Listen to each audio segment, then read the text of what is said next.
अस्सलाम वालेकुम, आप सबको एक मरतबा फिर से फ़र्स्ट ईयर केमिस्ट्री की क्लास के अंदर वेलकम। लास्ट लेक्चर हम लोगों ने बॉयल्स लॉ के हवाले से समझा था। अब इसके बाद जो नेक्स्ट लेक्चर है वो है चार्ल्स लॉ। बेटा बॉयल्स लॉ में दो चीज़ों के दरमियान रिलेशन बताया गया था और वो दो चीज़ें थी वॉल्यूम और प्रेशर, जबकि चार्ल्स लॉ के अंदर दो क्वांटिटीज़ के दरमियान हमें रिलेशन बताया जा रहा है। फर्स्ट इसके अंदर जो क्वांटिटी है वो है वॉल्यूम और सेकंड इसके अंदर जो क्वांटिटी है वो है temperature. The volume of a given mass of a gas is directly proportional to its temperature or applied temperature provided that the pressure on the gas is kept constant। इसका मतलब ये हुआ इस स्टेटमेंट का कि चार्ल्स लॉ हमें ये बताते हैं कि वॉल्यूम और टेम्परेचर के दरमियान जो रिलेशन है वो है डायरेक्टली प्रोपोर्शनल। मतलब एक मिकदार को अगर आप बढ़ाओगे तो दूसरी मिकदार ऑटोमेटिकली बढ़ जाएगी, या एक क्वांटिटी को अगर आप बढ़ाते हैं तो दूसरी क्वांटिटी ऑटोमेटिकली बढ़ जाती है, और अगर एक क्वांटिटी को आप कम करते हैं तो दूसरी क्वांटिटी ऑटोमेटिकली इसके अंदर क्या हो जाएगी, कम हो जाएगी। Volume is directly proportional to temperature, और इसमें क्या चीज़ कांस्टेंट है, इसके अंदर जो चीज़ कांस्टेंट है वो है applied pressure. Pressure remains constant. आपने प्रेशर को चेंज नहीं करना, प्रेशर को जो रख दिया शुरू में वही रखना है, प्रेशर को चेंज नहीं करना। The volume of a given mass of a gas is directly proportional to its applied temperature provided that pressure remains constant. अच्छा जनाब, ठीक है। तो यहाँ पे ये हमारे पास एक चीज़ मैंने लिख दी है, वॉल्यूम और टेम्परेचर थोड़ा सा हल्का लिखा हुआ नज़र आ रहा है तो इसको हम ब्लैक मार्कर से कर देते हैं। Volume is directly proportional to applied temperature. देखो टेम्परेचर बढ़ाओ, ये प्रोपोर्शनैलिटी का साइन है बेटा, प्रोपोर्शनैलिटी का साइन बताता है रिलेशन। तो यहाँ पे ये रिलेशन बता रहा है टेम्परेचर और वॉल्यूम के दरमियान। तो अगली चीज़ ये होगी कि जब कभी भी हम ये प्रोपोर्शनैलिटी का साइन हटाएंगे तो इज़ इक्वल्स टू आएगा, और इज़ इक्वल्स टू आने के बाद जो दूसरी चीज़ आएगी वो होगा आपके पास एक constant. Here K is constant, V is equals to K T. भाई आप मुझे यहाँ से के टी अलग करके दिखाओ, के अलग करके दिखाओ। V upon T is equals to K, V upon T is equals to K, V upon T is equals to K. V upon T बराबर है किसके, के बराबर है। तो इस पे आप बॉक्स बना दो कि कहीं ये भाग के चला ना जाए। तो ये हो गई हमारी इक्वेशन ए। वॉल्यूम और टेम्परेचर के दरमियान a law which shows the relation between volume and temperature of a gas is known as dash. भाई यहाँ से एक नंबर का एमसीक्यूज़ भी बनता है वो ये होता है कि वॉल्यूम और टेम्परेचर के दरमियान पेपर में ऐसे भी सवाल आया कि उन्होंने कहा है कि स्टेट द लॉ। आप उस लॉ की स्टेटमेंट लिखो विच shows the relation between volume and temperature of a gas. तो बहुत सारे सीधे बच्चे, उनको पता ही नहीं होता कि वॉल्यूम टेम्परेचर का रिलेशन किस उसमें बताया हुआ, वो तो रट्टा मार के आए हुए होते हैं कि चार्ल्स लॉ आएगा तो ये बात लिख देंगे। लेकिन ये भी तो जहन में रखो कि चार्ल्स लॉ वॉल्यूम और टेम्परेचर के दरमियान रिलेशन बताता है। चार्ल्स लॉ बोलें या वॉल्यूम टेम्परेचर रिलेशन बोलें, बात तो एक ही है। तो अब दूसरी बात, आप कंटेनर बनाओ। कंटेनर बहुत अच्छा सा बनाना है, प्यारा सा बनाना है, ऐसे करके ये आपने बना दिया यहाँ पे कंटेनर, और आपने कहा कि इसके अंदर सर गैस फिल हुई हुई है। ऊपर से मैंने कहा यार जो देखो प्रेशर अप्लाई कर रहे हो ना, इसके साथ छेड़छाड़ नहीं करना, बस जो एक मरतबा कांस्टेंट रख दिया, कांस्टेंट रख दिया, अब इसमें हाथ नहीं लगाना बार बार, कांस्टेंट कर दिया, ठीक है। गैस है, अंदर गैस का अपना कुछ ना कुछ वॉल्यूम है। हमने कहा चलो गैस का वॉल्यूम है ना, इसको V1 का नाम दे दो। जो टेम्परेचर प्रोवाइड कर रहे हो यहाँ से बर्नर वगैरह ऑन किया हुआ है, इसका टेम्परेचर मैंने बोल दिया भाई T1 है। टेम्परेचर क्या है, T1। अब मैंने आपसे कहा कि भाई अब टेम्परेचर बढ़ा दो। टेम्परेचर बढ़ाने पे क्या होगा, आपने कहा सर टेम्परेचर हमने क्या कर दिया, बढ़ा दिया। पिस्टन ऊपर की तरफ उठ गया। पिस्टन ये देखो मूवेबल पिस्टन है, और इसकी बेस कंडक्टिंग बेस है। बेस क्या है, कंडक्टिंग, मतलब वो हीट वहाँ से कंडक्ट हो सकती है, सब प्रेशर कुकर की होती है ना वैसे। अच्छा, अब हुआ ये कि जब हमने टेम्परेचर बढ़ाया तो टेम्परेचर बढ़ाने से गैस के पार्टिकल्स की काइनेटिक एनर्जी बढ़ी, और जब गैस की काइनेटिक एनर्जी बढ़ेगी, जैसे काइनेटिक मॉलिक्यूलर थ्योरी में उसने बताया हुआ था कि जब गैस की काइनेटिक एनर्जी बढ़ेगी तो मूवमेंट बढ़ जाएगी, मूवमेंट बढ़ेगी, कोलिजन बढ़ेगा, प्रेशर बढ़ जाएगा। वॉल ऑफ कंटेनर से भी अंदर पार्टिकल्स है ना, वो इधर भी टकराएंगे, इधर भी टकराएंगे, ज़्यादा प्रेशर एक्सर्ट करेंगे। ज़्यादा प्रेशर एक्सर्ट करने से जो बेटा वॉल्यूम है ना, ये वॉल्यूम भी बढ़कर V1 से बढ़कर कितना हो जाएगा, V2 पे पहुंच जाएगा। तो अब हमें क्या चीज़ समझ आई बेटा, हमें जो चीज़ समझ आई है ना वो ये कि जब हम टेम्परेचर को बढ़ाएंगे, अभी हमने प्रेशर क्या रखा हुआ बेटा, प्रेशर कांस्टेंट है, प्रेशर कांस्टेंट है, लेकिन हमने क्या चीज़ बढ़ाई, temperature, temperature temperature temperature temperature temperature temperature T2 कर दिया, T1 था इसको क्या कर दिया T2, ऊपर वॉल्यूम V1 था, अब वॉल्यूम कितना हो गया, V2 हो गया। तो ये दो आपने कंटेनर बनाने हैं अच्छे प्यारे से। अब उसके बाद मैं इसकी स्टेटमेंट तो हो गई, स्टेटमेंट तो आप नोट से याद करना भाई। स्टेटमेंट बेटा आप लोगों ने कहाँ से याद करनी है, स्टेटमेंट आपने याद करनी है नोट से। अब यहाँ पे मैं लिखूँगा इनिशियली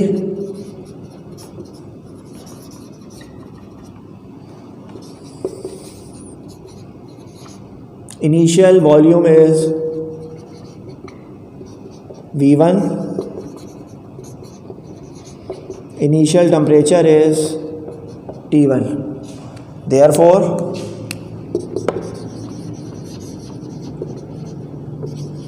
equation A becomes, भाई इक्वेशन A क्या हो जाएगी, ये होगी sir V1 upon T1 is equals to K, V1 upon T1 is equals to K। इसको नाम दे दिया हमने इक्वेशन नंबर 1 का। बेटा क्या नाम दिया इसको, इक्वेशन नंबर 1 का। दूसरी बात मैं आपसे कह रहा हूँ कि शुरू में हमारे पास वॉल्यूम था V1, टेम्परेचर कितना था T1, बाद में मतलब फाइनली आपके पास फाइनल वॉल्यूम, बेटा फाइनल वॉल्यूम किसके बराबर हो गया, V2 के, फाइनल टेम्परेचर किसके बराबर हुआ, फाइनल टेम्परेचर बराबर हुआ T2 के। देयरफॉर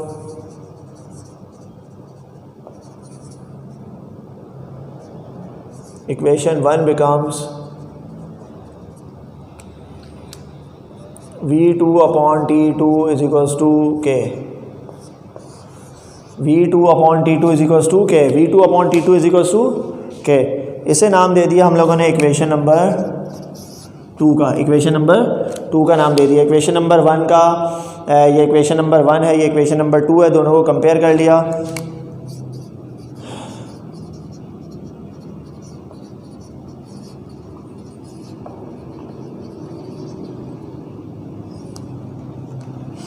बेटा कंपेयर करने पे हमें क्या मिला, K और K सेम है। जब कंपेयर कब करते हैं बेटा, कंपेयर उस वक्त करते हैं इक्वेशंस को जब दो इक्वेशंस की एक एक साइड आपस में बराबर हो।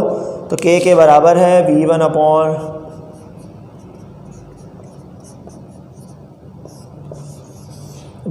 T1 is equals to V2 upon T2।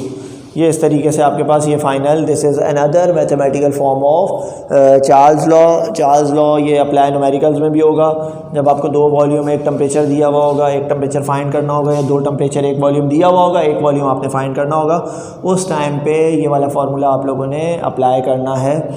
तो फार्मूले जहन में रखो। बॉयल्स लॉ की ड्राइव फॉर्म थी P1 V1 is equals to P2 V2, Charles law की V1 upon T1 is equals to V2 upon T2, ये आपके पास है। अब इसका मैं आप लोगों से जो इसका ग्राफ है वो डिस्कस कर लेता हूँ कि ग्राफ इसका किस तरीके से प्लॉट किया जाएगा। चलो, ग्राफ भी अच्छा इंटरेस्टिंग है इसका, ग्राफ देखो कैसे बनता है। ये कंटेनर मिटा देता हूँ, बड़ी मेहनत से बनाया कंटेनर, लेकिन हटाने पड़ रहे हैं कंटेनर क्योंकि ग्राफ प्लॉट करना है। ग्राफ ऑफ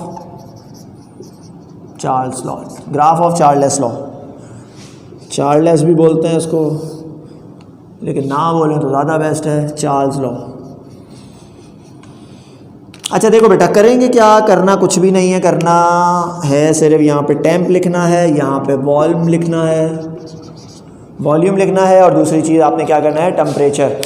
वॉल्यूम और टेम्परेचर के दरमियान आपने बनाना है रिलेशन, और बिल्कुल सही सब लिखा हुआ नज़र आ रहा है, बिल्कुल परफेक्ट है, कोई मसला कोई गड़बड़ी नहीं है। मैं लेक्चर के दौरान देख भी लेता हूँ कि कहीं मेरी मेहनत रायगां तो नहीं जा रही। तो टेम्परेचर और वॉल्यूम के दरमियान आपने क्या प्लॉट करना है, ग्राफ प्लॉट करना है। और मैं इसमें कुछ नई बातें आपको बताने लगा हूँ, और ये नई बात ग्रीन मार्कर से ड्रॉ करके देखते हैं। ऐसे ऐसे बनाना है ग्राफ। टेम्परेचर होगा डिग्री सेल्सियस के अंदर, डिग्री सेल्सियस के अंदर टेम्परेचर होगा। अब ये ग्राफ क्या बता रहा है भाई, ग्राफ ये बता रहा है कि ऐसे करके ये लाइन यूँ जा रही है। डायरेक्टली प्रोपोर्शनल का ग्राफ है ना, वॉल्यूम और टेम्परेचर के दरमियान डायरेक्टली रिलेशन है। टेम्परेचर बढ़ाओ वॉल्यूम बढ़ेगा, टेम्परेचर कम करो वॉल्यूम कम हो जाएगा। ये ग्राफ ये बता रहा है भाई कि टेम्परेचर बढ़ाया वॉल्यूम बढ़ गया, टेम्परेचर और बढ़ाया वॉल्यूम और बढ़ गया, टेम्परेचर और बढ़ाया वॉल्यूम और बढ़ गया। अब इसका रिवर्स क्या होगा, टेम्परेचर कम किया वॉल्यूम कम हो गया, टेम्परेचर कम किया वॉल्यूम कम हो गया, टेम्परेचर कम किया वॉल्यूम कम हो गया। तो इस तरीके से अगर इस ग्राफ को और बैकवर्ड प्लॉट कर दिया जाए तो एक पॉइंट ऐसा आएगा जिस पर गैस का वॉल्यूम क्या हो जाना चाहिए, ज़ीरो, -273.15 डिग्री सेल्सियस। बेटा इस टेम्परेचर को नाम दिया जाता है एब्सोल्यूट ज़ीरो। इस टेम्परेचर को क्या नाम दिया जाता है, एब्सोल्यूट ज़ीरो का नाम दिया जाता है। वो वॉल्यूम जिस पे किसी भी आइडियल गैस का वॉल्यूम ज़ीरो हो जाए। आइडियल गैस का volume, volume of ideal gas becomes zero. Ideal gas कौन सी गैस होती है, आइडियल गैस वो है जो जिसके ऊपर चार्ल्स लॉ भी पूरा अप्लाई हो रहा हो, बॉयल्स लॉ भी, एवोगैड्रोस लॉ भी, गैसेस के तमाम लॉज उस गैस के ऊपर अप्लाई हो रहे हों और उस पर कोई लिमिटेशंस ना हो, वो हर कंडीशंस को फुलफ़िल कर रही हो गैस, तो उस गैस को नाम दिया जाता है आइडियल गैस।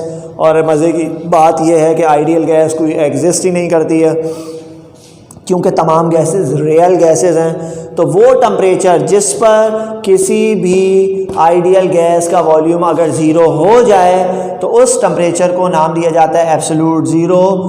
ये एब्सोल्यूट केल्विन स्केल का भी इसको नाम दिया जाता है, -273.15 डिग्री सेल्सियस।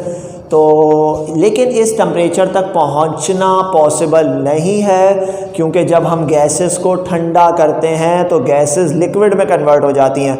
तो तमाम की तमाम गैसेस इस टेम्परेचर पे पहुंचने से पहले ही जो है वो लिक्विड में कन्वर्ट हो जाती हैं। तो जैसे अभी मैं बॉयल्स लॉ में आपको बता रहा था ना कि टेम्परेचर को हाई रखना है, तो चार्ल्स लॉ में भी टेम्परेचर को हाई रखना है क्योंकि टेम्परेचर को अगर बहुत कम करते रहे तो गैस गैशियस स्टेट को चेंज करके लिक्विड स्टेट के अंदर कन्वर्ट हो जाएगी। तो अब इसकी भी कुछ लिमिटेशंस हैं। क्या क्या लिमिटेशंस हैं वो देख लेते हैं। बेटा ग्राफ उम्मीद है आप लोगों को समझ आया होगा बहुत अच्छे तरीके से क्योंकि मैंने इसमें आपको काफ़ी डिटेल बता दी है। टेम्परेचर बढ़ाया वॉल्यूम बढ़ा, टेम्परेचर कम किया वॉल्यूम कम हो गया। -273.15 is known as absolute zero. अब है इसकी limitations of Charles law. Charles law Boyle's law दोनों सेम है। टेम्परेचर कम नहीं रखना तो इसका मतलब हाई रखना है, हाई टेम्परेचर। और प्रेशर भी बहुत ज़्यादा हाई नहीं रखना, प्रेशर हाई रखा तो वॉल्यूम कम होगा ज़ीरो हो जाएगा, ऐसा बोलना था बॉयल्स का।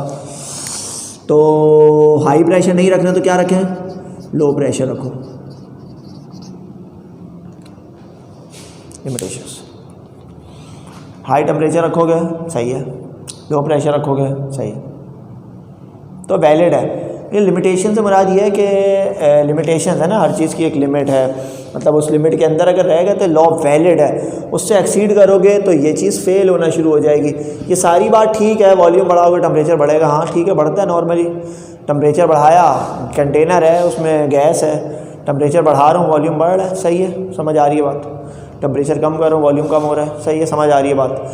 लेकिन अगर इसको थोड़ा तो एक्सट्रीम लेवल पे ले जाओ, हमने कहा हम टेम्परेचर कम कर रहे हैं, वॉल्यूम भी कम हो रहा है, तो इस तरह से अगर ये ग्राफ बता रहा है कि अगर इस ग्राफ को डॉटेड लाइन में आगे की तरफ ले जाया जाए तो -273 पे, जैसे ये पॉइंट होता है ना यार, इसको बोलते हैं ऑरिजन, इस पे वॉल्यूम भी ज़ीरो होता है, इस पे टेम्परेचर भी, जो भी चीज़ यहाँ पे हो ना, दोनों एक्सिस पे चीज़ ड्रॉ हो रही हो, यहाँ पे जो चीज़ होगी इसका मतलब वो ऑरिजन है, वो ज़ीरो है। तो यहाँ से पास हो रहा है वॉल्यूम यहाँ से नहीं पास हो रहा है, यहाँ से पास हो रहा है, होते इस पॉइंट के ऊपर आके -273 पे ये वॉल्यूम क्या हो जाएगा, ज़ीरो हो जाएगा। तो ये आइडियल गैस का, रियल गैसेस में ऐसा थोड़ी होता है। रियल गैसेस को ठंडा करो, ठंडा करने वो लिक्विड में कन्वर्ट हो जाएगी। हाई टेम्परेचर रखना है अगर तो गैस लॉज को वैलिड रखना चाहते हो, टेम्परेचर हाई रखना है, टेम्परेचर लो नहीं। और दूसरी चीज़ है लो प्रेशर रखोगे तो ये चीज़ आपके पास बिल्कुल परफेक्ट हो जाएगी। यहाँ पे हमारे पास आकर हम ऐसा साइन बना देते हैं और ये साइन हमें ये बता रहा है कि अब हमारा चार्ल्स लॉ यहाँ पे आके हो चुका है मुकम्मल।